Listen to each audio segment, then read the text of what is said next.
స్తూపం యొక్క ఘనపరిమాణము. పిల్లలు, ఇప్పుడు మనం స్తూపం యొక్క ఘనపరిమాణం ఏ విధంగా కనుక్కోవాలో తెలుసుకుందాం. స్తూపము కంటే ముందుగా దీర్ఘకణం యొక్క ఘనపరిమాణం కనుక్కునే విధానాన్ని ఓసారి మనం గుర్తు చేసుకుందాం.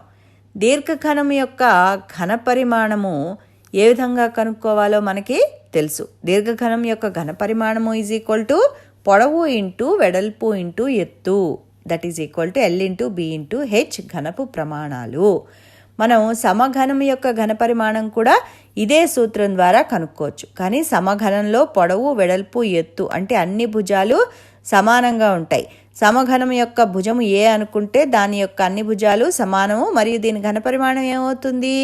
సమఘనం యొక్క ఘనపరిమాణము ఈజ్ ఈక్వల్ టు పొడవు ఇంటూ వెడల్పు ఇంటూ ఎత్తు is equal to A into A into A, that is equal to A³. దీర్ఘఘనం యొక్క ఘనపరిమాణాన్ని మళ్ళా ఒకసారి చూడండి. దీర్ఘఘనం యొక్క ఘనపరిమాణము ఈజ్ ఈక్వల్ టు పొడవు ఇంటూ వెడల్పు ఇంటూ ఎత్తు అంటే L into B into H ఘనపు ప్రమాణాలు. మరి L ఇంటూ B అంటే ఏమిటి? పొడవు ఇంటూ వెడల్పు అంటే భూవైశాల్యం. మరి అవును కదా, ఘనపరిమాణం మనం భూవైశాల్యము ఇంటూ ఎత్తు అని రాయొచ్చు కదా. L ఇంటూ Bని భూవైశాల్యంగా రాసి ఇంటూ ఎత్తు రాస్తాం. ఇక్కడ ఎడమవైపు ఒక దీర్ఘఘనము మరియు ఎడమవైపు ఒక స్తూపము ఉన్నాయి. వాటిలో ఏమైనా సరూపత మీరు గమనించారా? దీర్ఘఘనంలో లాగా స్తూపంలో కూడా పై భాగము మరియు కింది భాగము సర్వసమానం మరియు సమాంతరంగా ఉన్నాయి.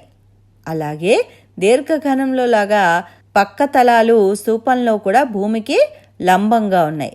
అందువల్ల మనం స్తూపం ఘనపరిమాణం కూడా భూవైశాల్యము మరియు ఎత్తుల లబ్ధం ద్వారా కనుక్కోవచ్చు. స్తూపం వృత్తాకార భూమి కలిగి ఉంటుంది. వృత్త వైశాల్యము πr². ఇక్కడ r అనేది వృత్త వ్యాసార్థం. అంతేకాకుండా r స్తూపం యొక్క వ్యాసార్థం కూడా అవుతుంది. స్తూపం ఎత్తు h అనుకుందాం. దీర్ఘఘనం యొక్క ఘనపరిమాణం భూవైశాల్యము ఇంటూ ఎత్తు అని మనకి తెలుసు. ఇదే విధంగా స్తూపము ఘనపరిమాణం కూడా భూవైశాల్యము ఇంటూ ఎత్తు అవుతుంది. మరి దీని భూవైశాల్యం ఎంత? అది π ఇంటూ వ్యాసార్థము హోల్² ఈజ్ ఈక్వల్ టు πr². మరియు ఎత్తు h. కాబట్టి స్తూపం యొక్క ఘనపరిమాణం πr²h అవుతుంది. స్తూపాన్ని మనం ఈ విధంగా కూడా వివరించవచ్చు.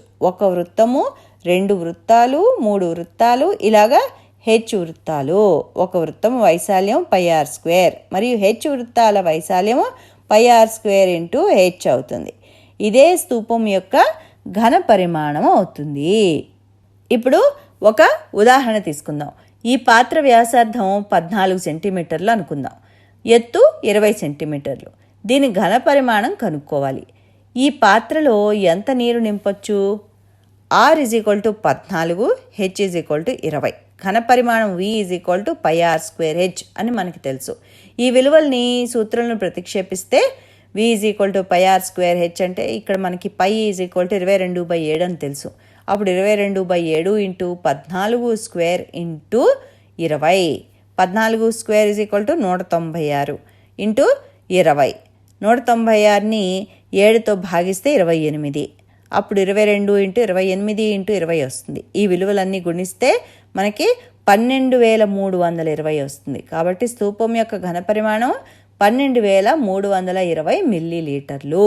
దీన్ని 1000తో భాగిస్తే మనకి 12.32 లీటర్లు వస్తుంది. ఎందుకంటే 1 లీటర్ ఈజ్ ఈక్వల్ టు 1000 మిల్లీలీటర్లు అని మనకు తెలుసు కదా.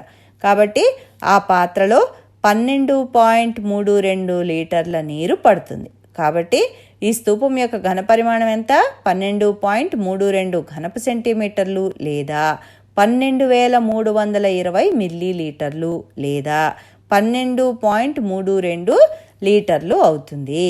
కాబట్టి గుర్తుపెట్టుకోండి, స్తూపం యొక్క ఘనపరిమాణము πr²h. ఇక్కడ r అనేది వృత్తాకార తలము వ్యాసార్థము పై భాగము మరియు కింది భాగాల్లో ఉన్నది, మరియు h అనేది స్తూపం యొక్క ఎత్తు. అర్థమైంది కదా? మరి ప్రాక్టీస్ చేయండి. తర్వాత పాఠంలో మనం మళ్ళీ కలుసుకుందాం.